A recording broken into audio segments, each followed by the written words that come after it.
Hello, my friend. Welcome back to Fluent English Journey, the place where your English grows, one story at a time. Today, the quiet morning that changed everything. It was a quiet evening, and the sun was slowly disappearing behind the tall city buildings. The streets were busy, but somehow everything felt calm in my small apartment. I was sitting on the couch, holding a cup of tea, thinking about the day, when suddenly the phone rang. I did not expect any calls that evening. I hesitated for a moment. My heart beat a little faster. Who could it be? I slowly picked up the phone and said, "Hello." On the other side, a voice I didn't recognize spoke. "Hello, may I speak with Alex?" I froze. "My name is Alex, yes, but who is this?" I said carefully, "This is Alex." "Who is calling, please?" The voice sounded serious, but not unfriendly. "My name is Emma. I'm calling from the International Language Exchange Program. We received your application, and we have some exciting news for you." Exciting news? My mind started racing. I had applied months ago, almost forgot about it. Could this be real? I felt a mix of curiosity and nervousness. I whispered, almost to myself, "Exciting news?" Emma continued, "Yes, Alex. We reviewed your application, and we want to offer you a position as a conversation partner for international students. It will start next month. Are you interested?" I could barely believe what I was hearing. A conversation partner. I thought about it. I have always loved languages, and I wanted to improve my English. But this sounded big. I took a deep breath and said, yes, I'm very interested. Thank you." After I hung up the phone, I felt a strange mix of excitement and fear. What did this mean for me? Could I really do it? I sat back on the couch and stared at my tea, now cold. I had never spoken with so many strangers before, especially in English. But something inside me whispered, "This is your chance." The next days passed slowly. I kept thinking about that phone call. I started imagining the people I would meet. What would they be like? Would they speak clearly? Would I understand everything? Questions flew through my mind, one after another. I realized that this opportunity could be more than just a job. It could change the way I speak, think, and even feel about English. One evening, I decided to prepare. I opened my notebook, wrote down some phrases, practiced greetings, and imagined conversations. "Hello, how are you today?" I said aloud. "I'm fine, thank you." "And you?" It felt strange at first. My own voice sounded odd to me. But I kept going. "What do you like to do in your free time?" I practiced slowly, trying to sound natural. My cat, Milo, jumped onto my lap and looked at me as if to say, "Are you talking to yourself again?" I smiled. Then, something unexpected happened. I realized I was enjoying it. Speaking aloud, even to myself, felt good. I noticed how words flowed differently when I spoke slowly. I started to feel a tiny spark of confidence. If I could talk to myself, maybe I could talk to someone else. Finally, the day came. My first conversation session. My heart was pounding, my hands slightly shaking. I sat in front of my laptop and waited. The screen lit up. "Emma has started the call." I clicked, and suddenly, a young woman appeared on the screen. She smiled warmly. "Hello, Alex. I'm Maria, your first conversation partner today." Her voice was calm, friendly, and clear. I said, almost in a whisper, "Hello, Maria. Nice to meet you." She smiled wider. "Nice to meet you too. How are you feeling today?" I paused. How do I answer? I wanted to sound natural, not too stiff. I took a deep breath. I'm a little nervous, but excited too." Maria laughed softly. "That's perfect. Nervousness is normal. Let's just enjoy the conversation." And that was the start. The first few minutes were slow. I stumbled over words, paused too long, and sometimes couldn't find the right phrase. But Maria was patient. She smiled when I made mistakes, repeated words gently, and asked questions that were easy to answer. "What's your favorite food?" she asked. "I like pizza," I said, and then quickly added, "and sushi sometimes." Maria nodded. "Great. I love sushi too. Do you cook at home?" The conversation continued. Slowly, I felt the nervousness fading. I started to enjoy the rhythm of speaking, the pauses, the smiles, even the mistakes. Each question was like a tiny adventure. I learned to explain simple things in English, describe my day, and share small stories. And every time I struggled, I noticed something important. I could still communicate. I could still be understood. After 1 hour, the session ended. I sat back, my heart calm now, but my mind buzzing. I had survived. More than survived, I had enjoyed it.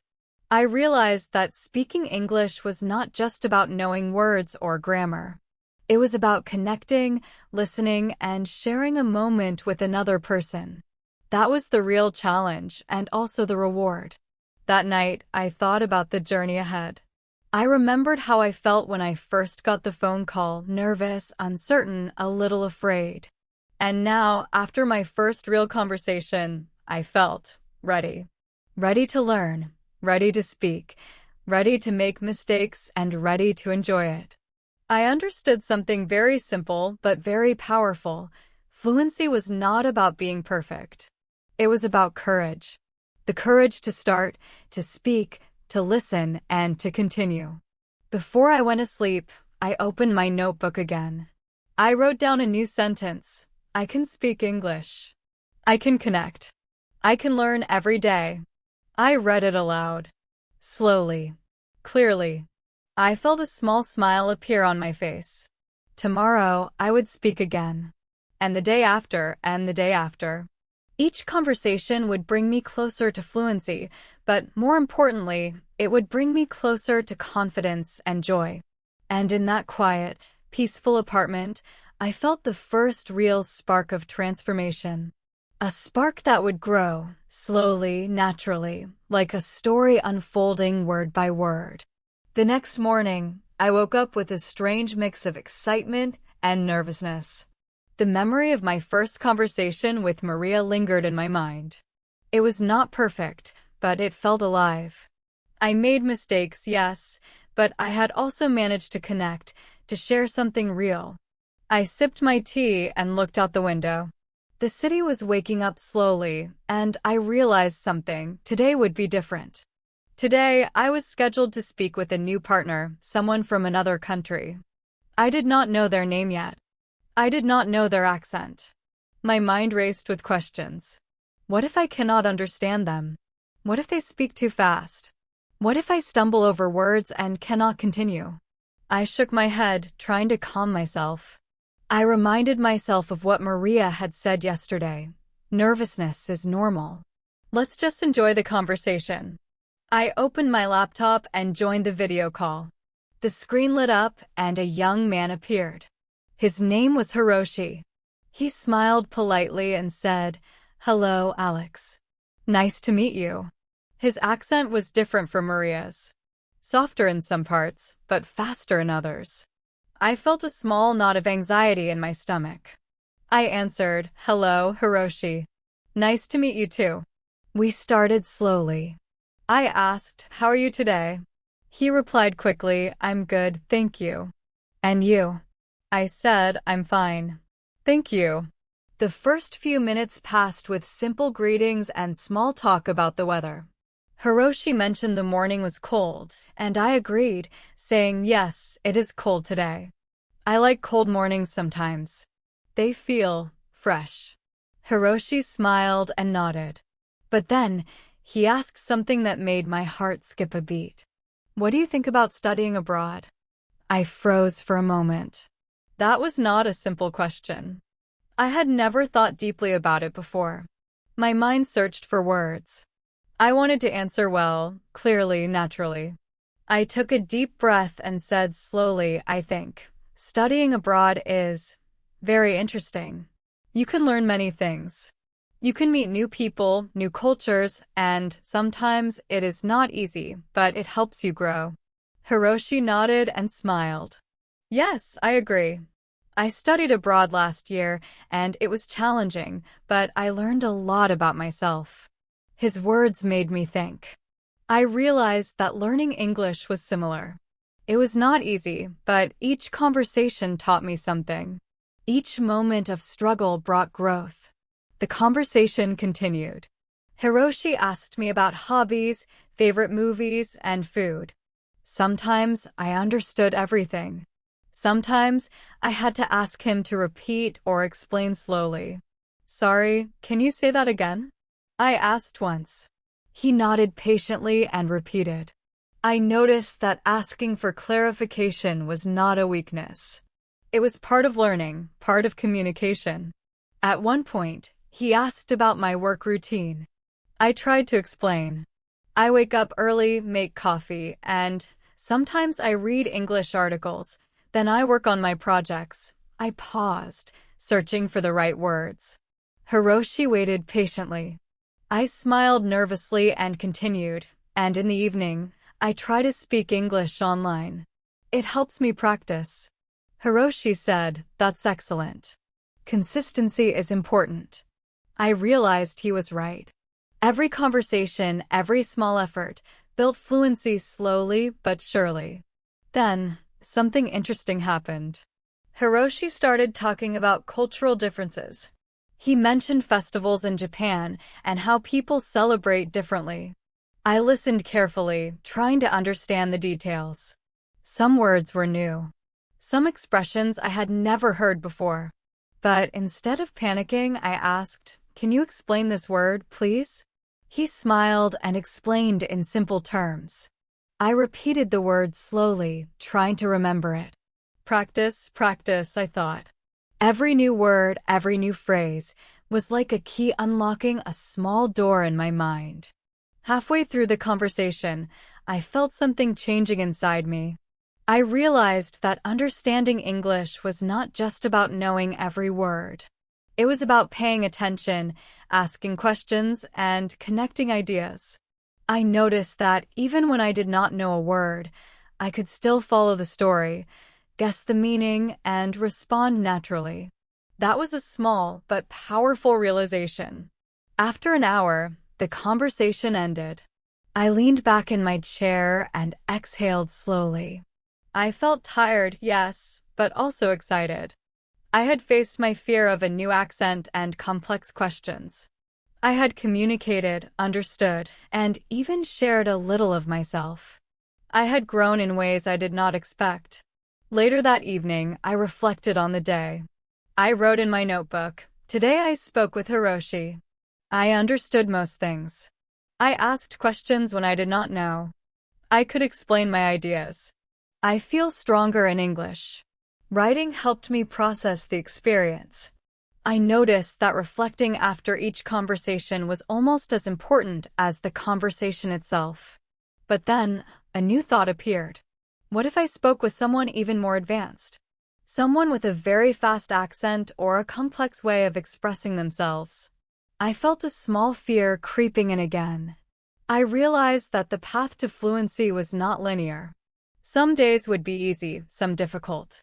Some conversations would flow smoothly, and others would challenge me completely. That was part of the journey. I decided to take action. I opened my laptop again, searching for short English videos, podcasts, and articles. I wanted to expose myself to more accents, faster speech, and real-life English. I remembered Maria's patience and Hiroshi's clarity. I realized that listening actively, even outside conversations, would help me improve. For the next hour, I listened, repeated, and wrote down phrases. I enjoyed my weekend. I would like to travel someday. Could you explain that again, please? Slowly, I repeated each sentence aloud, focusing on pronunciation and rhythm. I noticed subtle improvements. Words felt smoother. Sentences felt easier to form. I felt a tiny spark of confidence growing. As the evening ended, I sat quietly. I thought about my first two conversations. Maria had taught me patience and kindness. Hiroshi had challenged me to think, explain, and understand more deeply. I realized that fluency was not just about speaking fast or knowing complex words. It was about courage, persistence, and the willingness to engage with real people. Before going to sleep, I wrote one last reflection in my notebook. Learning English is a journey. Each conversation is a step. Some steps are small, some big, but each one matters. I can face challenges. I can understand. I can speak. I read it aloud slowly, savoring each word. And in that quiet night, I understood something new. Real fluency is not a destination. It is a process, a series of small victories, moments of understanding, and connections made with others. I realized that the real challenge was not grammar, vocabulary, or accents. It was courage. The courage to start, continue, and never give up. A few days later, I felt ready, or at least, I told myself I was. My notebook was full of phrases, my voice had grown steadier, and my confidence was slowly building. But deep inside, I knew the real test was coming. Today, I was scheduled to speak with a group of 3 people at once. 3 different accents, 3 different ways of speaking English, and all at the same time. My heart raced just thinking about it. I sat at my desk, straightened my chair, and took a deep breath. "You can do this," I whispered to myself. The laptop screen flickered, and suddenly, 3 faces appeared. The first, a woman from Spain named Sophia, smiled warmly. The second, a man from Nigeria named David, looked curious but friendly. The third, a young man from South Korea named Minjae, nodded politely. "Hello, Alex," they said together, voices overlapping slightly. I laughed nervously. "Hello, everyone. Nice to meet you." The first few minutes were chaotic. Each person spoke in a different accent and rhythm.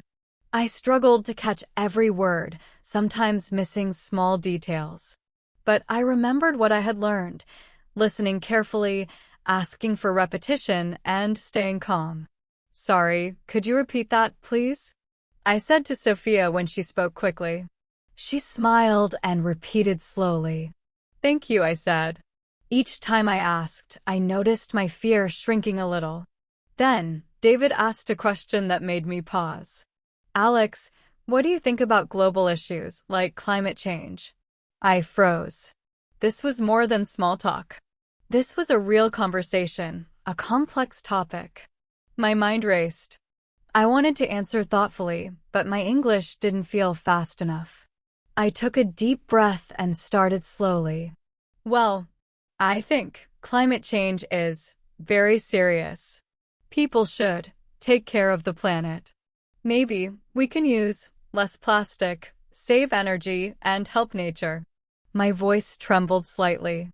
Sophia nodded encouragingly. "Yes, I agree. Every small action matters," she said.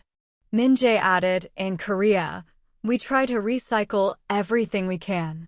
It is not perfect, but it helps." I realized something important in that moment. I did not need perfect English. I just needed to communicate my thoughts, to share an idea, and to listen to others. That was the real goal. That understanding, that connection, was far more powerful than flawless grammar or perfect pronunciation.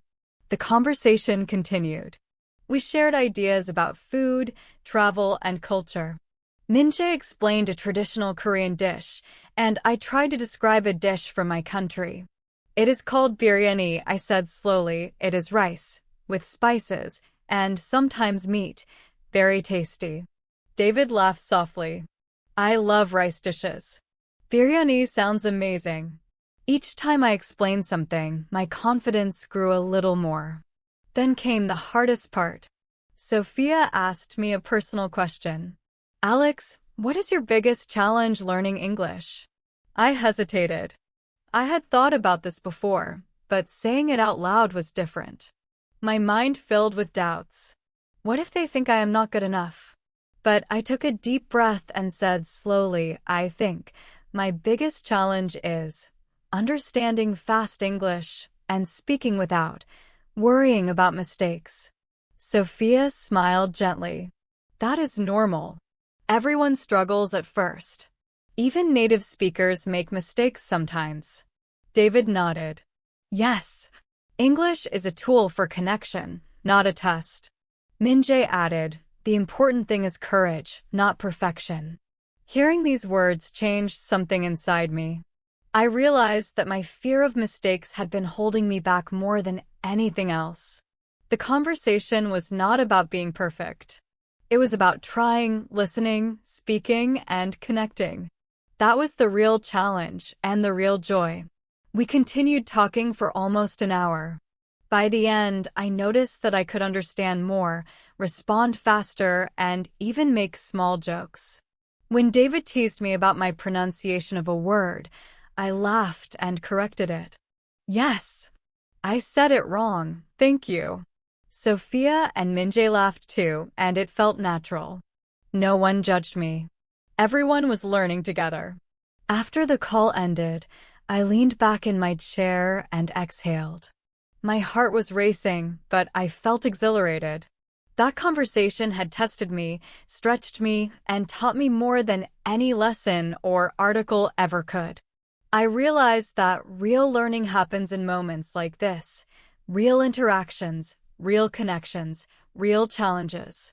Later that night, I wrote in my notebook, today I spoke with 3 people at once. I understood most things. I explained my ideas. I laughed and learned. Mistakes are okay. Courage matters more than perfection. Reading it aloud slowly, I felt proud. Not proud of perfect English, but proud of progress, courage, and persistence. The next day, I reflected further. I noticed a pattern. Each conversation I had, each challenge I faced, taught me something new. Listening carefully helped me understand accents. Asking questions helped me clarify meaning. Explaining ideas helped me organize my thoughts. And most importantly, facing my fear helped me grow. I decided to take it one step further. I recorded myself speaking English for 5 minutes each day. I talked about my day, my thoughts, and my ideas. At first, it felt awkward. I stumbled, paused, and sometimes forgot words. But slowly, I began to notice progress. My sentences became smoother. My ideas flowed more naturally. Listening to myself also helped me understand how I sounded to others. By the end of the week, I could see real improvement. I felt more confident joining group calls. I could handle complex questions. I could explain ideas clearly. And I began to enjoy English in a new way, not as a subject to study, but as a living, breathing language to use and share. That week also taught me another lesson. Learning English was not just about conversations. It was about mindset. Courage, persistence, curiosity, and patience mattered more than memorizing vocabulary or grammar rules. Mistakes were not failures, they were steps forward. Each question asked, each word repeated, each idea expressed was a small victory. I realized that fluency was not a destination. It was a journey. And the journey was exciting, unpredictable, and full of surprises. I understood that the more I embraced challenges, the more I would learn, not just about English, but about myself. I began to see learning as an adventure, a story I was living moment by moment, conversation by conversation. Before going to sleep, I wrote a new note in my notebook. English is alive. Conversations are alive. I am learning every day. I am growing every day. Courage is my guide. Reading it aloud slowly, I smiled. I felt ready for whatever challenge would come next, knowing that each step, no matter how small, was part of a bigger journey. And as I turned off the light, I realized the truth. Real fluency was not about being perfect. It was about being brave, curious, and open to every new conversation, every new idea, and every new connection. That realization filled me with calm, excitement, and determination, a spark that would guide me for many conversations to come. A few days later, I decided it was time to step outside the comfort of my calls and recordings. Until now, my English practice had mostly been online, Maria, Hiroshi, and the three-person group. But I realized that real fluency wasn't only about scheduled conversations. It was about living English in the real world, hearing it everywhere, and responding naturally. I walked through the city streets, feeling the crisp morning air on my face. People were chatting, cars honking, buses rumbling past. Everywhere, English sounded slightly different, sometimes fast, sometimes soft, sometimes clipped. I felt nervous at first. Could I understand strangers? Could I respond quickly enough? I walked into a small cafe, a place I had visited before but never paid much attention to the language around me. I stepped up to the counter. "Hello," I said softly. The barista smiled. "Hi, how are you today?" I felt a flutter of nervousness. The words came slowly. I'm fine. Thank you. And you?" The barista laughed lightly. "I'm good, thanks. What would you like to order?" I looked at the menu and tried to read it carefully. "I would like a cappuccino, please. Medium size." The barista nodded. "Sure. Anything else?" I hesitated. Croissant, please." She repeated my order to check. "Medium cappuccino and a croissant. Is that right?" I nodded. "Yes. Thank you." I stepped aside to wait for my order. While waiting, I overheard a conversation at the next table. Two people were talking about a movie. The woman said, "I loved the ending. It was unexpected but beautiful." The man replied, "Yes, I didn't see it coming. The characters were so real." I listened carefully, trying to catch each word. I realized I could follow most of it, even though it was faster than my usual online conversations. I smiled inside. When my order was ready, the barista handed it to me and said, "Enjoy your coffee." I replied, "Thank you very much. Have a nice day." Slowly, I walked to a table, feeling proud. That short interaction, small as it was, gave me a boost of confidence. I realized that English was not just for lessons or calls. It was for life, for real connections, for simple daily moments. Later, I went to a bookstore. I loved books, and I wanted to see how English sounded in that environment. I walked past the shelves, listening to snippets of conversation. A customer asked the clerk, "Excuse me, where can I find books on travel?" The clerk replied, "They're on aisle 4, near the guidebooks." I repeated the phrase softly to myself.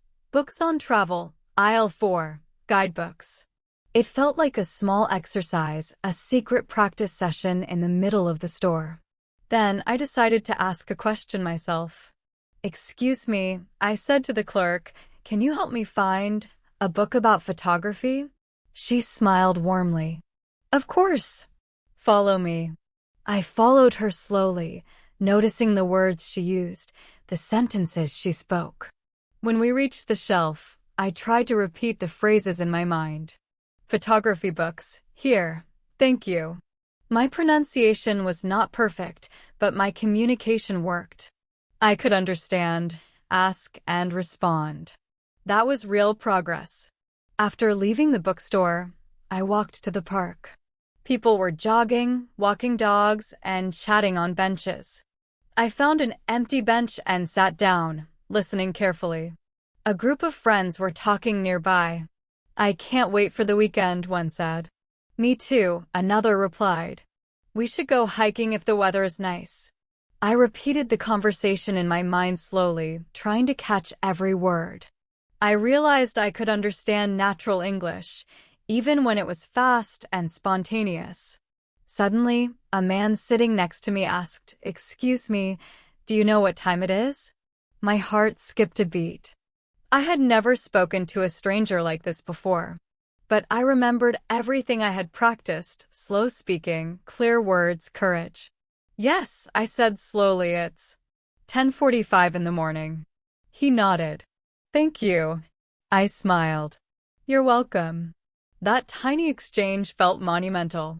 I realized that I could actually use English in the real world, not just in lessons or calls. Later that day, I reflected on all these small interactions. Each one felt minor, almost ordinary. But together, they formed a powerful lesson. English was alive. It was not only a language for textbooks or apps. It was for daily life, for connection, for curiosity, and for confidence. I understood that fluency came from immersion, from listening carefully, speaking often, and embracing every opportunity to communicate. I decided to take my practice further. I began listening to podcasts while walking, repeating phrases aloud when no one was around. I watched short English videos, trying to mimic pronunciation and intonation. I even started a small habit. Each day, I would speak to at least one stranger in English, whether a barista, a clerk, or a passerby. At first, it felt intimidating. But with each attempt, my confidence grew. By the end of the week, I noticed subtle changes. I could ask questions more naturally. I could understand conversations faster. I could express my thoughts with more clarity. And most importantly, I felt a new sense of courage and joy. I realized that fluency was not about perfection. It was about practice, immersion, and the willingness to engage. That evening, I sat by my window, looking at the city lights. I remembered the first phone call from Emma, the first conversation with Maria, the group call with Hiroshi and others. I thought about the cafe, the bookstore, the park. Each moment had been a step forward. Each interaction had taught me something new. I understood that language learning was a journey, not a race. I opened my notebook and wrote, "English is everywhere." Each word I hear, each sentence I speak, is a step forward. I can understand. I can communicate. I can grow. I read it aloud slowly, savoring each word. I smiled. I felt calm, confident, and excited for tomorrow.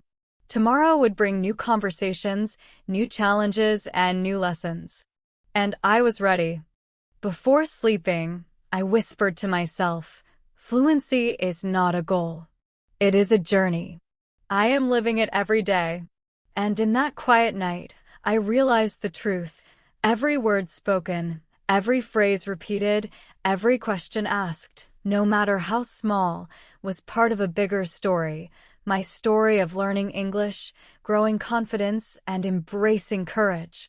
A week later, I felt ready for a new challenge. The program had scheduled a live group discussion with 5 participants from different countries: Spain, Nigeria, South Korea, Brazil, and Egypt. I knew it would be fast, unpredictable, and intense. My stomach tightened with nervousness, but deep down, I felt excitement too. This was the next step. I sat at my desk, laptop open, headphones on. The screen flickered, and suddenly 5 faces appeared. Each person smiled and waved. "Hi, Alex," they said together, voices overlapping. I laughed nervously and waved back. "Hello. Nice to meet you all." My heart raced. I reminded myself, slow, calm, clear. Listen first, speak second. The moderator, an older woman named Claire, started the discussion. "Today, we will talk about travel experiences. Please share your most memorable travel story. Listen carefully, respond naturally, and feel free to ask questions." My mind spun. 5 people talking, 5 different accents, 5 different speeds. How could I keep up? The first speaker was Sophia from Spain. "Last summer, I went to Iceland. It was incredible. The glaciers, the hot springs, and the northern lights. I could not believe my eyes.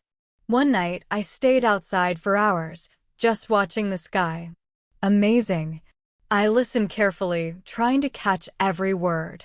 Some phrases were unfamiliar, like northern lights or glaciers, but I understood the story. I repeated the key phrases softly in my mind: glaciers, hot springs, northern lights. Next, David from Nigeria spoke. For me, it was Kenya. Safari in Masai Mara. The lions, the elephants. Unbelievable. One day, we got very close to a herd of giraffes. I had never seen animals like that in the wild. His accent was strong, faster than Sophia's, but I focused on the words I knew. I nodded, smiled, and thought of a question. Wow, amazing. David, how long did you stay there? I asked slowly. He replied, 2 weeks. It was a short trip, but unforgettable. Then Minjae from South Korea spoke. I traveled to New Zealand. Hiking in mountains, seeing waterfalls, very peaceful. The people were kind. I met a local family and stayed with them for a few days. It was cultural, very educational. I noticed subtle idioms, very educational, and tried to understand the nuance. Staying with a family? That was a unique experience. I repeated the sentence in my mind, stayed with a local family, very educational. Next, Camila from Brazil shared her story. I went to Argentina. Tango in Buenos Aires. Beautiful city, lots of colors and music. But one night, I got lost in the streets. I was scared, but a local man helped me find my hotel. Such kindness, unforgettable. I felt my heart race. She spoke fast and with emotion. I focused on keywords: tango, Buenos Aires, lost, hotel, kindness. Each word built a picture in my mind. Finally, Ahmed from Egypt spoke. I traveled along the Nile River. The history, the temples, the people, incredible. One morning, I woke up early and watched the sunrise over the river. A magical moment. His accent was smooth and slow, easier to understand. I visualized the river, the temples, the sunrise. Listening closely helped me picture his story in my mind. Then Claire turned to me. Alex, would you like to share your travel story? My hands felt cold. My heart pounded. I had never spoken in a group this big before. My mind went blank for a moment. But then I remembered all my practice: slow speaking, clear words, courage, and connection. I took a deep breath. Yes, I will share, I said slowly. Last year, I went to my country's mountains. Very high, very beautiful. I stayed in a small cabin, alone, and watched the sunrise. It was peaceful, and I could think a lot about life. I paused. Their eyes were on me, encouraging, patient. I continued. I walked in forests, saw rivers, and listened to birds. Nature helped me relax and think clearly. Sophia smiled. That sounds wonderful, Alex. I love being in nature too. Did you take photos? I nodded. Yes, many photos. I want to remember every moment. David added, did you hike alone often? I like hiking, but I prefer friends. I replied, sometimes alone, sometimes with friends, depends on the day. Minjae asked, which mountain? Highest peak. I said it is called Mount Hillside. Not the highest, but very special. Camila laughed softly. Special is more important than high. I laughed too. The discussion continued. They asked questions about culture, food, and festivals. I noticed new idioms and expressions. Depends on the day, more important than high, unforgettable. I repeated them silently, trying to remember. I asked a few questions myself. What is your favorite local food? Which festival do you enjoy the most? Each sentence I formed made me feel more alive, more fluent, more connected. Halfway through, I realized something incredible. I could follow multiple accents at once. I could respond naturally. I could ask questions and explain myself clearly. the fear that had gripped me before the call was gone. I understood that listening carefully, staying calm, and focusing on key ideas allowed me to participate fully. Mistakes didn't matter, connection did. By the end of the discussion, I felt exhausted but exhilarated.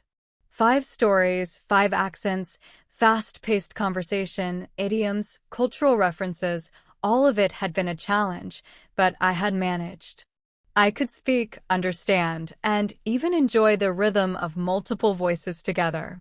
Later that evening, I reflected in my notebook. Today I spoke in a fast group discussion. I understood most stories. I shared mine. I asked questions. I laughed and learned. I can handle challenges.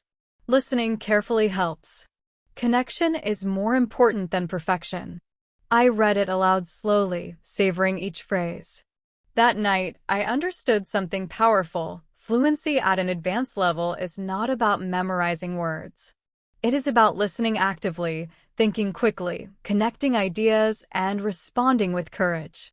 It is about embracing challenges, laughing at mistakes, and learning from every moment. I whispered to myself, English is alive. I am part of it. I can handle it. I can grow. And as I turned off the light, I felt a calm excitement. The journey was not over. New challenges awaited, faster speech, new accents, complex ideas, but I was ready. I knew the secret. Courage, curiosity, and persistence were stronger than fear. And in that quiet night, I smiled.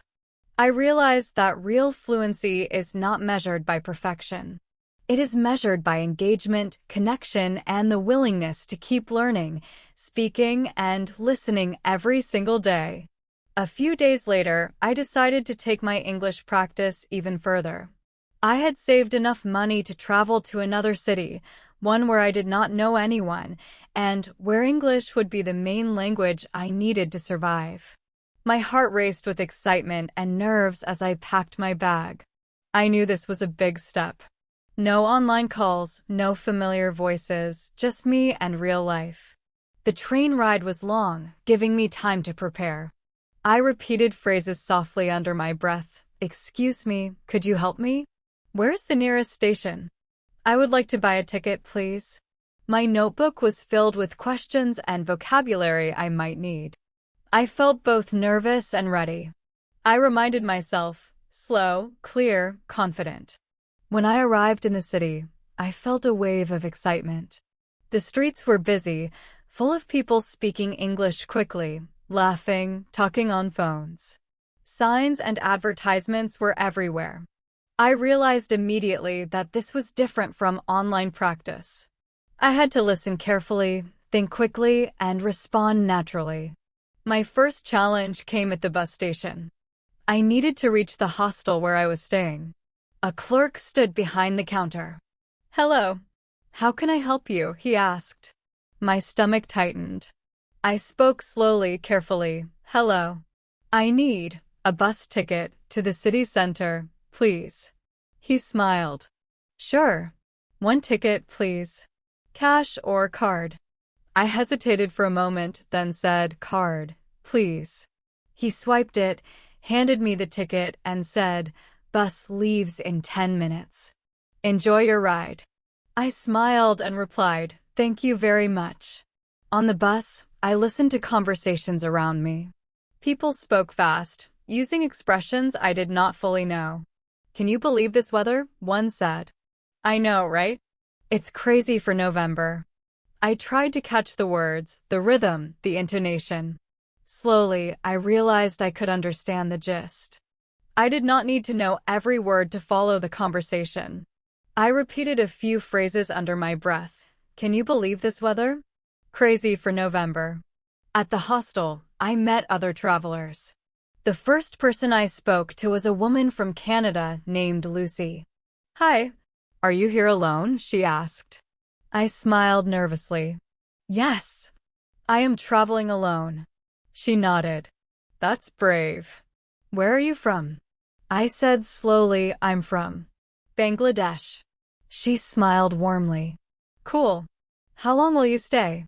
I replied, 3 nights. We continued chatting. She asked about my journey, my city, my interests. I listened carefully, responded slowly but naturally, and repeated new words silently in my mind. Later that afternoon, I explored the city. I walked past shops, cafes, and small streets. I overheard conversations. Have you tried the new bakery? Yes. Their croissants are amazing. I repeated it softly in my mind. New bakery, croissants, amazing. At one point, I asked a shop assistant, "Excuse me, where is the nearest pharmacy?" She smiled and gave directions. I followed carefully, repeating phrases to myself as I walked. The next challenge came in a small cafe. I ordered lunch. "I would like a sandwich and a coffee, please," I said. The barista asked, "Do you want it toasted?" I paused, thought for a moment, then said, "Yes, toasted, please." She nodded. "Anything to drink?" I replied, "A water, please." When I sat down to eat, I overheard a group at the next table talking about their weekend. "I went hiking yesterday. It was exhausting but worth it." I know. I feel the same. The view was incredible. I repeated their sentences softly in my mind. By the evening, I decided to join a small language exchange event at a local cafe. About 10 people were there, all speaking English. The group was lively, and the conversations moved quickly. My heart pounded as I listened to fast speech, idioms, and jokes. I reminded myself, listen first, speak second. Don't rush. Focus on key ideas. I joined a conversation about local traditions. A man asked, "Have you tried pumpkin pie? It's traditional here in November." I nodded slowly. "Yes. I tried last week. It is very tasty." He smiled. "Exactly. Sweet and spicy, right?" I laughed softly. "Yes, very sweet and spicy." I noticed that small jokes and reactions made conversation more natural. Even if my English was not perfect, engagement mattered more than perfection. Another person asked, "What do you think about local festivals?" I thought for a moment. "I think festivals are wonderful. People celebrate and share happiness together." The group nodded. "Exactly," someone said. I realized that expressing ideas clearly and simply could still create meaningful conversations, even with advanced speakers. At the end of the event, I reflected on the day. Traveling alone, listening to fast conversations, asking questions, sharing ideas, it had been challenging, but exhilarating. I realized that real-world English required flexibility, courage, and active listening. I wrote in my notebook, "Today I traveled alone." I asked questions. I listened carefully. I spoke clearly. I learned and practiced. I can do this.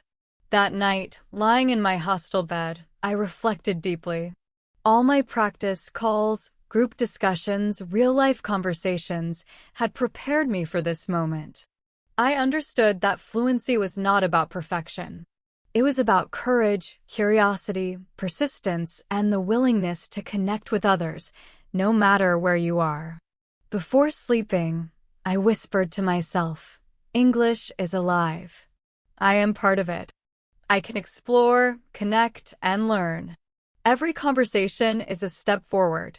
And as I closed my eyes, I felt calm, confident, and excited. The journey was ongoing, but I was ready to embrace every challenge, every conversation, every moment of learning. A few days after exploring the city, I received an unexpected email. A company I admired had invited me for a short online interview. They said it was informal, but would give me experience in professional English communication. My heart skipped a beat. Interviews had always made me nervous, even in my native language. Now, in English, with advanced questions, it felt like a huge challenge. I stared at my laptop screen, reading the email again. "Prepare to introduce yourself, share your experience, and answer questions about your skills and goals. My mind raced. How could I explain everything clearly in English? I had never spoken this way before, with formal but natural language. I felt both anxious and excited. I spent the next few hours preparing. I wrote key points in my notebook. Introduce yourself, education, experience, strengths, weaknesses, goals. I practiced aloud slowly, repeating sentences until they sounded natural. Hello, my name is Alex. I am from Bangladesh. I enjoy learning languages and connecting with people. I am interested in teamwork and creative projects. I repeated it again and again, focusing on clear pronunciation and natural rhythm. The day of the interview arrived. I sat in front of my laptop, took a deep breath, and clicked the link. A professional-looking woman appeared on the screen. Her name was Claire, the interviewer. Hello, Alex. How are you today? She asked warmly. I smiled nervously. Hello, Claire. I'm fine, thank you. And you? She nodded. I'm great, thanks. Let's start with a short introduction about yourself. I took a deep breath. Yes, of course. My name is Alex. I am from Bangladesh. I enjoy learning languages and helping people communicate. I have experience speaking with international students online, which has helped me improve my English and confidence. I paused. She nodded encouragingly. I continued, I am very interested in teamwork and learning new skills. I like challenges, and I try to grow every day. Claire smiled. That's wonderful. Now, tell me about a challenge you faced and how you handled it. My heart raced. I thought about all my English experiences, the calls, the group discussions, the travel, the conversations in cafes and parks. I chose one. A few days ago, I traveled alone to a new city. I had to ask questions, understand directions, and speak with many strangers in English. At first, I was nervous, but I listened carefully, spoke slowly, and asked questions when needed. I managed to communicate well, and I learned that courage and practice are more important than perfection. Claire nodded, impressed. Excellent. That shows initiative and resilience. Now, what are your strengths and weaknesses? I thought carefully. I think my strengths are persistence and curiosity. I enjoy learning and connecting with people. My weakness. Sometimes I worry about mistakes, but I try to focus on communication and learning from them. She smiled again. Good reflection, Alex. Awareness of weaknesses is important. The interview continued with faster questions, scenario-based prompts, and a few idioms I had not heard before. How would you handle a situation where a team member disagrees with you? Claire asked. I paused, thought carefully, then said slowly, I would listen to their point of view. I would try to understand their perspective and explain mine calmly. I believe discussion and respect help solve disagreements. Another question came quickly. Describe a time when you had to learn something new under pressure. I smiled softly. This was easy. During my English practice, I often faced conversations I did not expect. Group discussions, fast accents, and unfamiliar topics. I had to listen carefully, ask questions, and respond naturally. It was challenging, but it improved my English, confidence, and problem-solving skills. Halfway through the interview, I felt my nervousness fading. I realized that all my preparation, the calls, group discussions, travel, and reflections had equipped me. I could understand fast speech, respond clearly, and express ideas logically. Mistakes did not matter. Connection and clarity mattered more. Claire smiled warmly. Alex, your English is very clear and natural. You handle challenges well, and you communicate effectively. One last question. What are your goals for the next year? I took a deep breath. My goal is to improve my English further, to speak confidently in all situations, and to continue connecting with people from around the world. I want to use English not just for learning, but for real connections, growth, and opportunities. The interview ended. I exhaled slowly, feeling relief, pride, and excitement. I had faced a high-pressure situation in advanced English and managed to speak, understand, and connect naturally. I realized that fluency was not only about words or grammar, it was about courage, preparation, and persistence. Later that night, I reflected in my notebook. Today, I faced a real interview. I spoke clearly, listened carefully, and shared my experiences. I handled challenges. Mistakes are normal. Courage, preparation, and persistence matter most. I read it aloud slowly, savoring each phrase. I realized something profound. Real fluency is tested in pressure situations, fast questions, unexpected scenarios, and complex ideas. But all the practice I had done, calls, group discussions, travel, real-world conversations, had prepared me perfectly. I understood that consistent effort, reflection, and courage create confidence and fluency. Before sleeping, I whispered to myself, English is alive. I am ready. Challenges are opportunities. I can speak, listen, and grow. Every conversation, every moment matters. And in the quiet of the night, I felt a deep calm and excitement. The journey was far from over, but I knew I had gained a new level of skill, courage, and confidence, an advanced stage in my fluency journey. A few days after the interview, I received an invitation from a friend I had met at the language exchange cafe. She told me about a small social gathering at a local community center. People from all over the world, native English speakers, informal conversations, music, laughter. My heart raced. This was a different kind of challenge. Not structured questions, not guided conversations, just natural English, fast and unpredictable. I arrived early, feeling nervous but excited. The room was warm and lively. Groups of people chatted, laughed, and shared stories. I took a deep breath and reminded myself, listen carefully, respond naturally, and don't worry about mistakes. Every conversation was an opportunity to learn. A woman with a bright smile approached me. Hi, I'm Emma. Are you new here? I smiled, trying to keep calm. Yes, I'm Alex. Nice to meet you. She nodded. Cool. So, what brings you here? I paused, thought for a moment, then said, I want to practice English, meet people, and learn more about culture. Emma laughed softly. Perfect. You're in the right place. I followed her to a small group talking about movies. The conversation was fast, filled with slang and idioms.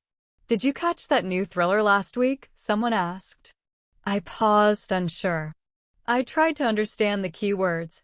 Thriller, last week, catch. Slowly, I replied yes. I watched it. Very exciting. A man added, totally. The ending blew my mind. I repeated in my mind, the ending blew my mind. I smiled.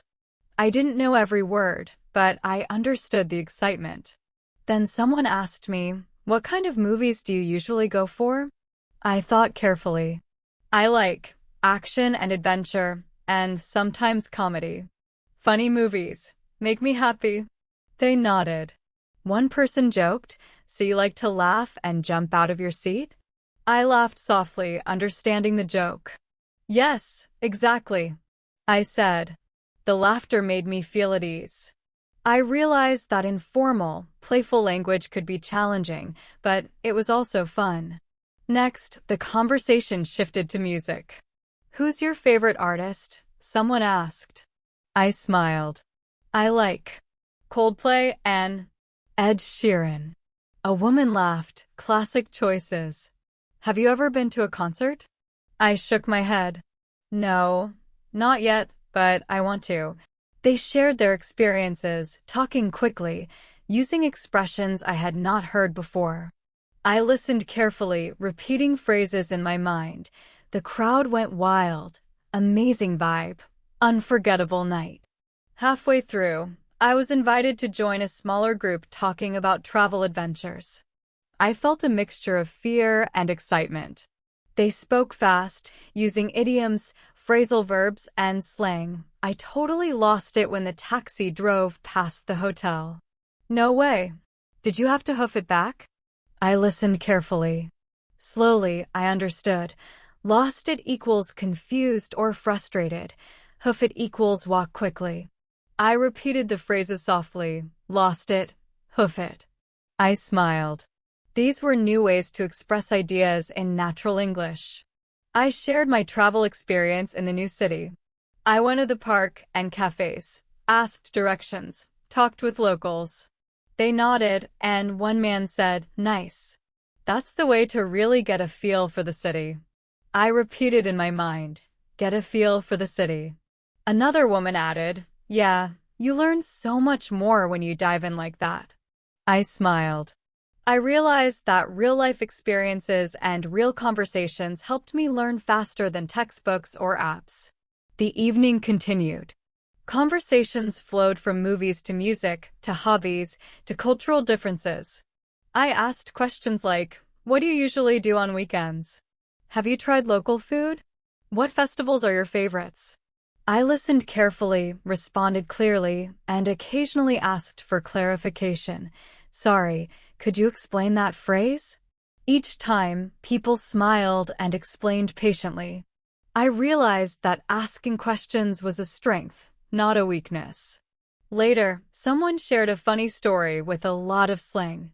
I was trying to catch the bus, and it totally slipped my mind. I had to sprint like crazy. I laughed, understanding some words and guessing the rest. I repeated the phrase softly, "Sprint like crazy." The energy, humor, and natural speech made the conversation vivid and alive. I noticed that even if I didn't understand every word, I could still follow the story and respond naturally. As the night went on, I felt a shift inside me. I could understand faster speech, informal phrases, and jokes. I could respond clearly, ask questions, and even laugh naturally. The fear I had felt before was gone. I realized that fluency was not just about structured grammar. It was about courage, curiosity, and connection. It was about engaging fully, listening actively, and responding naturally. At the end of the evening, I reflected in my notebook. Today, I joined a social gathering. I listened to fast English, informal phrases, and jokes. I asked questions, shared stories, and laughed. I could understand most ideas. I spoke clearly. I am growing. Fluency is about connection and courage. I read it aloud slowly, savoring each word. Before leaving, I whispered to myself, "English is alive. Conversations are alive. I can connect, I can laugh, I can learn." Every word, every phrase, every joke is part of the journey. Walking home under the night sky, I felt a sense of calm, joy, and excitement. The journey was ongoing, but I knew that immersion, courage, and curiosity were my guides. And in that quiet night, I realized the truth. Advanced fluency is not about perfection. It is about engagement, connection, and learning through real-life experiences. Every conversation, every expression, every idiom I hear and repeat brings me closer to natural, confident English. A week after the social gathering, I received an invitation from the local community center. They were organizing a small storytelling night. Participants would share personal experiences or life lessons in English. My heart raced. Speaking in front of a group, narrating a story in advanced English, listening to feedback, and understanding other stories all at once felt like the ultimate test. I spent several hours preparing. I thought about my recent experiences, traveling alone, joining group discussions, navigating social events, handling an interview. I chose a story about my first solo travel day in the new city, knowing it had emotion, detail, and reflection. I wrote key sentences in my notebook, practiced pronunciation, and rehearsed the flow slowly. I arrived at the city early in the morning. The streets were busy, full of people. I was nervous, but excited. I took a deep breath and reminded myself, listen carefully, speak naturally, enjoy the journey. The night arrived. The room was cozy with a small stage and a circle of chairs. 10 people were there, all listening intently, some taking notes, some smiling warmly. I felt nervous, but tried to stay calm.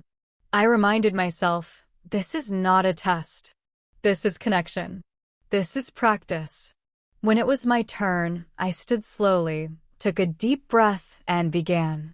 Hello, everyone. My name is Alex. I want to share my story about traveling alone in a new city. I paused, made eye contact, and continued. I arrived early in the morning. The streets were busy, people were talking fast. I felt nervous, but also excited. I remembered all my practice. Slow, clear, brave. I took my first steps into the city, asked questions, listened carefully, and tried to understand. The audience listened closely. I continued, describing the bus ride, the hostel, the cafe, and the park. I added small details. The sunlight reflected on the river. Birds chirped in the trees. I smiled when I managed to ask for directions. I tried to use descriptive words and clear sentences, imagining I was guiding the audience through the city with my words. Halfway through, I noticed that some expressions I had learned, slang, idioms, phrases, fit perfectly. At the cafe, I felt a little lost, but a friendly barista helped me. I followed her directions and found the pharmacy, walking quickly, almost like I was sprinting through the streets. I smiled, noticing the audience chuckle at the word sprinting. Small laughter made me more relaxed. I realized that storytelling was not only about words, but also about engagement, rhythm, and emotion. Then I shared the challenges. Sometimes, people spoke so fast, I could not understand everything. I had to listen carefully, ask questions, and focus on key ideas. It was scary at first, but each time I managed. I felt proud. I learned that courage matters more than perfection. Mistakes are part of the journey. I paused and noticed nods around the room.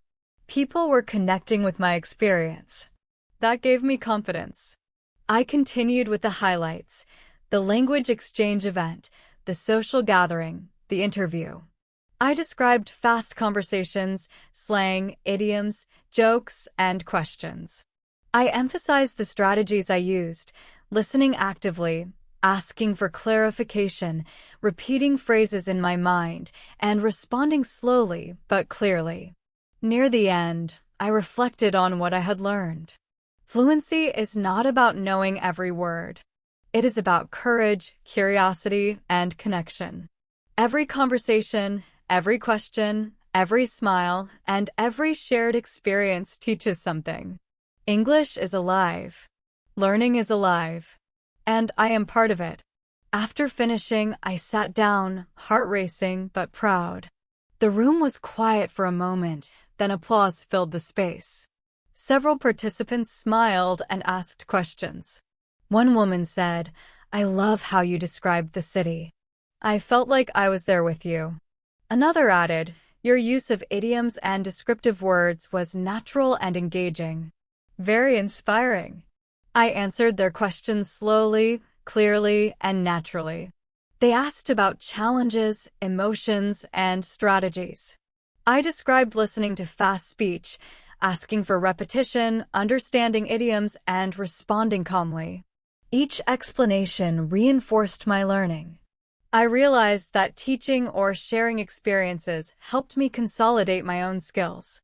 After the event, I reflected in my notebook. Tonight I shared my story. I listened to others. I answered questions. I used idioms, descriptive words, and clear sentences. I practiced courage, clarity, and engagement. Storytelling is learning. Connection is learning. Every moment matters. I read it aloud slowly, savoring each phrase. That night, as I walked home under quiet streets, I felt a deep sense of calm and accomplishment. The storytelling night had tested my advanced listening and speaking skills.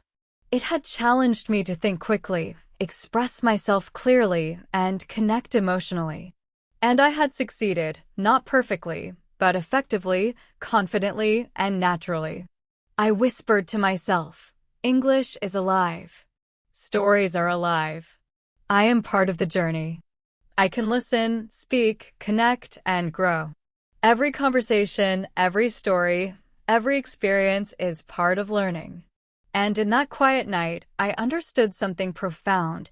Advanced fluency is not about perfection, memorization, or avoiding mistakes. It is about engagement, courage, and reflection. Every story told, every phrase repeated, every question asked builds fluency, confidence, and connection. A few days after the storytelling night, I received an email that made my heart skip a beat. An international collaborative project was being organized online. Participants from 10 different countries would work together over 3 days to create a short presentation on cultural exchange. I would have to listen carefully, speak clearly, share ideas, respond to fast speech, and coordinate with others. It felt like the ultimate fluency test. I spent hours preparing. I wrote ideas about culture, personal experiences, traditions, and communication strategies. I practiced phrases for asking questions, explaining ideas, agreeing and disagreeing politely, and summarizing group thoughts. I repeated sentences aloud, focusing on clarity, pronunciation, and rhythm.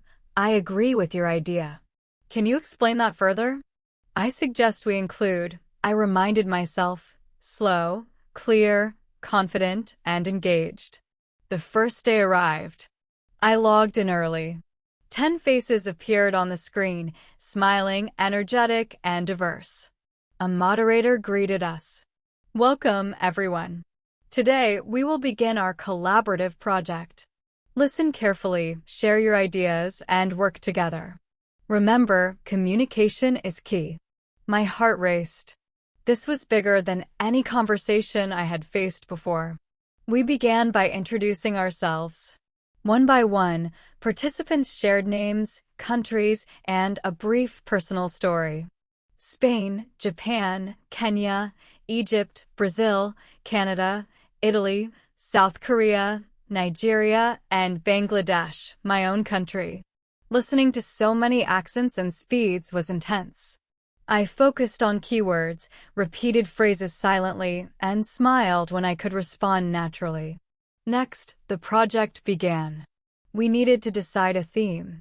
Ideas flew fast: cultural traditions, local cuisine, music, festivals, social norms, education, travel experiences. Voices overlapped. I felt nervous. How could I contribute without interrupting or misunderstanding? I reminded myself, listen first, respond second. Focus on the main ideas. When there was a pause, I spoke slowly. I think we can focus on travel experiences and cultural festivals. It shows daily life and traditions. Some nodded. One participant said, yes. That connects culture and personal experience. Good idea. My heart lifted. I realized that clear, simple ideas could stand out, even in fast discussions. The next challenge was assigning tasks. Some participants spoke quickly, using idioms I had not heard. Let's split the work, tackle the visuals, cover the narrative arc. I listened carefully, trying to decode meaning. Slowly, I repeated in my mind, split the work, visuals, narrative arc. I asked politely, could you explain the narrative arc? The speaker smiled and explained. I repeated silently, narrative arc equals the flow of the story. We spent hours collaborating. Some participants typed ideas, others spoke continuously. I had to listen actively, respond naturally, and remember details. At one point, we disagreed on the structure.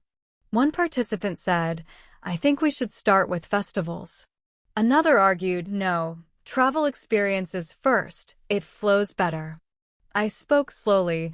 "Maybe we can start with travel experiences, then festivals, and conclude with local food and customs?" They nodded. My suggestion was accepted. I felt proud. I realized negotiation and polite expression are advanced fluency skills. Throughout the first day, I noticed new vocabulary, idioms, and expressions. Tackle the visuals, narrative arc, flow, highlight key points, bring it all together. I repeated them silently, practiced pronunciation, and tried using them in my responses. The pace was fast, but I was adapting. Each interaction strengthened my listening and speaking skills. On the second day, we began preparing our final presentation. Each participant needed to contribute.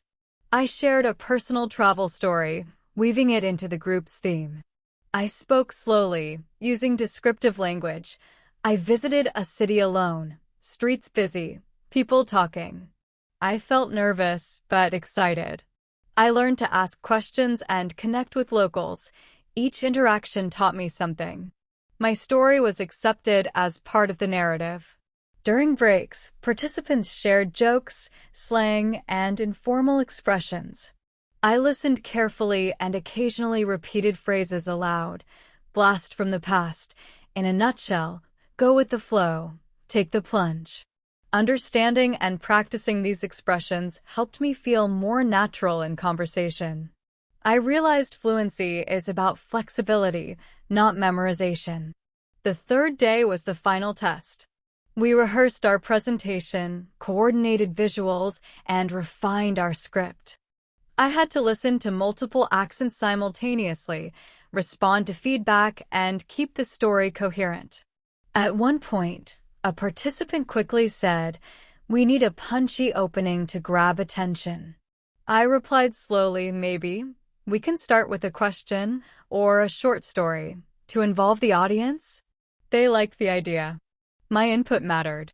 Finally, the moment arrived. We presented to a small audience of teachers and language enthusiasts. My heart raced. I spoke clearly, using rhythm, intonation, and descriptive language. I listened carefully to my teammates' parts, reacted naturally, and smoothly transitioned between segments.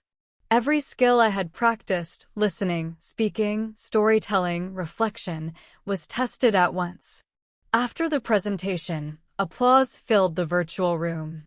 Feedback was positive, clear, engaging, natural storytelling, excellent coordination, good use of descriptive language and idioms. I smiled, feeling proud and accomplished. I realized that my journey from online calls, group discussions, real-world interactions, social gatherings, interviews, and storytelling had prepared me for this ultimate challenge. Later that evening, I reflected deeply in my notebook. 3 days of collaboration. Fast speech, multiple accents, idioms, storytelling. I listened actively, spoke clearly, shared ideas, and coordinated with the group. I grew in confidence, clarity, and fluency. Every practice, every conversation, every challenge mattered. Fluency is alive, and I am part of it. I read it aloud slowly, savoring each word. Before sleeping, I whispered to myself, "English is alive. Challenges are opportunities. I can listen, speak, connect, and create. Every conversation, every story, every project is part of learning. I am fluent in courage, curiosity, and connection." And in the quiet of the night, I realized the journey was ongoing, but I had reached a new level of mastery, combining advanced listening, speaking, and storytelling in real-world and virtual challenges. The days after the collaborative project were quiet. I sat at my desk, notebook open, reflecting on everything I had experienced. From the very first call with Claire to group discussions, solo travel, social gatherings, interviews, storytelling nights, and the ultimate collaboration, I had come a long way. The journey had been long, challenging, and sometimes scary, but it had been worth every moment. I thought back to the first time I spoke in English online. My hands trembled, my heart raced, and my sentences stumbled. I remember how I whispered to myself, slow, clear, calm. Each word felt like a struggle. But now, after months of practice, my speech flowed naturally. I could listen to multiple accents, respond to fast questions, share stories, ask for clarification, and even participate in complex discussions. I realized that fluency was not a destination. It was a journey, a process, and a mindset. I reflected on the lessons I had learned along the way. Listening actively had been the first and most important skill. In every conversation, whether online, in person, or during the collaborative project, I discovered that understanding the gist, key phrases, and emotional tone mattered more than knowing every single word. Active listening allowed me to respond naturally, engage confidently, and connect meaningfully. Speaking slowly and clearly had been another lesson. At first, I thought I needed to match native speakers' speed, but I quickly realized that clarity and confidence mattered more than speed.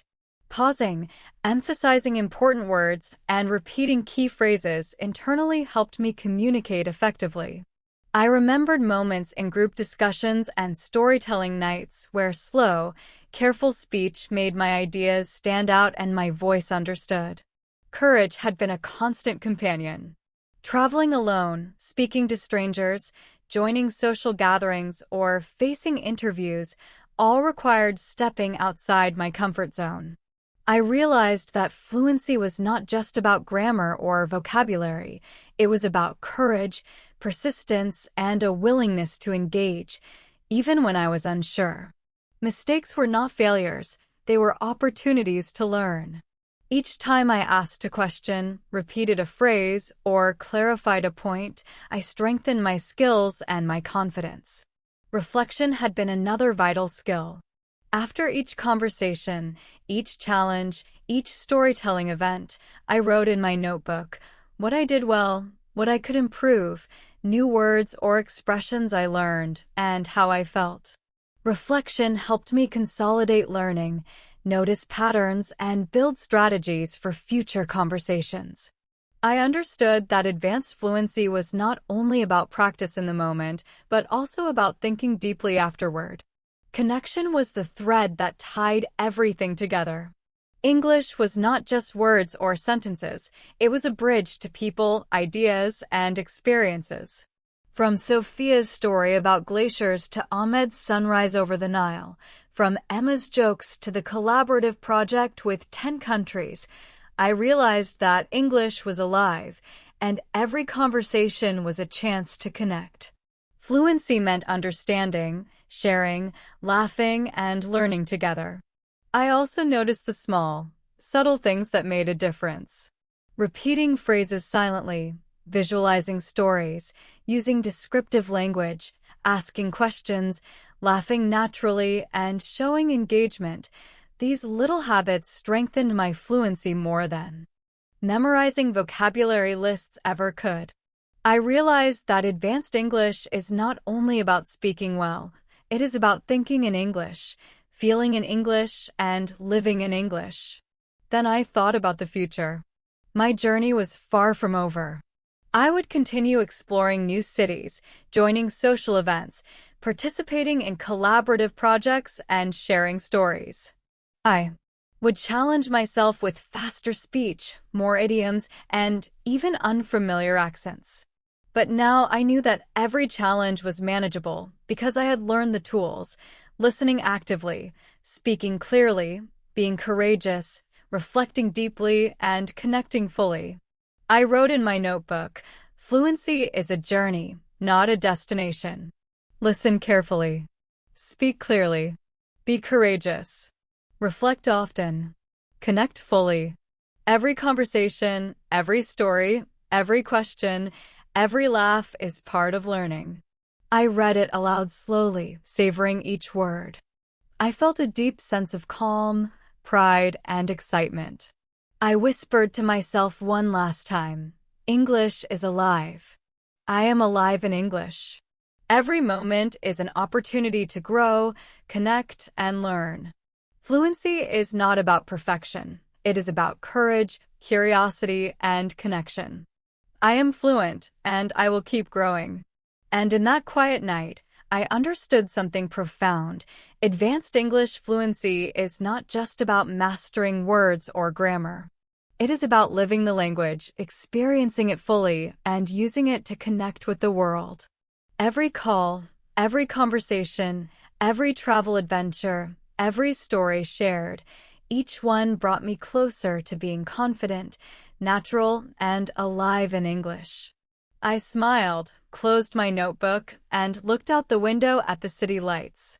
The journey was ongoing, but I knew I had reached a new level. I felt ready for any conversation, any challenge, and any story the world would offer. I understood now that fluency is a lifelong adventure, and I was living it fully, one word, one sentence, one connection at a time. After weeks of travel, conversations, interviews, social gatherings, storytelling nights, and collaboration projects, I realized that advanced English fluency is a journey, not a destination. But I also wanted to share what I had learned in practical ways so that every learner, watching and listening, could continue improving beyond the screen. First, I focused on listening practice. Every day, I set aside time to listen to different accents, fast speech, and real conversations. I listened to podcasts, interviews, and casual discussions. The key was not understanding every word, but catching the main ideas, tone, and intention. I practiced repeating phrases I heard, noting new vocabulary and idioms. Sometimes I paused, rewound, and repeated. Listening actively trains your brain to process English naturally, like it happens in real life. Next, I emphasized speaking clearly and slowly. Many learners think they must speak fast to sound fluent. I learned that clarity, rhythm, and natural intonation matter more. I practiced introducing myself, telling stories, and asking questions. I repeated sentences aloud, imagining a friendly listener. Speaking slowly helps you think, reduces mistakes, and allows your listener to understand you fully. I also practiced asking questions. Questions are powerful. They keep conversations alive, show interest, and help clarify meaning. In every social gathering, interview, or group discussion, I asked questions like, "Could you explain that phrase? What do you mean by? How did you feel about that?"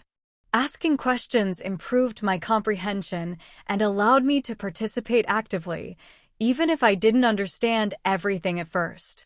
Another important tip I discovered was reflection and journaling. After every conversation or challenge, I wrote in my notebook what went well, what I struggled with, new phrases, and feelings. This reflection helped me internalize lessons and plan for the next step. Writing in English also strengthened my vocabulary, grammar, and sentence flow without pressure to be perfect. Then came courage and immersion. Real fluency comes when you step out of your comfort zone. Speak to strangers, join group events, attend workshops, travel alone, and engage in challenges. The first moments are always scary. My heart raced when I asked for directions, shared stories, or joined fast conversations. But each challenge strengthened my confidence, and fluency became natural over time. I also emphasized storytelling. Telling stories about yourself, your travels, your culture, or even your daily experiences helps organize your thoughts and practice natural English. I practiced beginning, middle, and end using descriptive language, idioms, and emotions. Storytelling improves listening too, because you learn to follow structure, anticipate ideas, and respond naturally. Collaboration was another major step. Working with international participants showed me that English fluency is more than words. It's about teamwork, negotiation, and listening to diverse ideas. I practiced summarizing discussions, offering suggestions, agreeing and disagreeing politely, and making transitions. Collaboration improves both spoken fluency and listening comprehension in complex, real-world situations. I also discovered the power of repetition. Repeating words, phrases, idioms, and sentences aloud trains your memory and makes speech automatic. I repeated expressions from podcasts, social gatherings, interviews, and storytelling nights. Over time, repetition built confidence and fluency. Finally, I learned the value of mindset. Advanced English is not about perfection. It is about connection, curiosity, courage, and reflection. Mistakes are part of learning. Every conversation, every story, every question, every laugh is practice. Thinking of English as a living language, not a textbook, transformed my learning experience. I whispered to myself every night, English is alive. I am part of it. I can speak, listen, connect, and grow. I shared these tips with other learners and realized something powerful. Fluency is not just a skill, it is a lifestyle. Listening, speaking, reflecting, asking questions, connecting, repeating, and stepping outside comfort zones, these habits create natural, confident English. Fluency is a combination of practice, courage, curiosity, and joy. As I closed my notebook that night, I reflected on the entire journey. From trembling on the first call to confidently collaborating with participants from 10 countries, from asking directions alone in a new city to storytelling nights, from social gatherings filled with slang to interviews under pressure. Every challenge had strengthened my English, my confidence, and my connection to the world. I whispered to myself one last time, English is alive. I am alive in English. Every conversation, every story, every challenge, every laugh is part of my journey. Fluency is about courage, connection, curiosity, and joy. And the journey continues every day, every word, every moment. And in that quiet night, I knew that fluency was no longer a goal in the future. It was a living experience, something I carried in my words, thoughts, and heart, an ongoing adventure that would continue for a lifetime.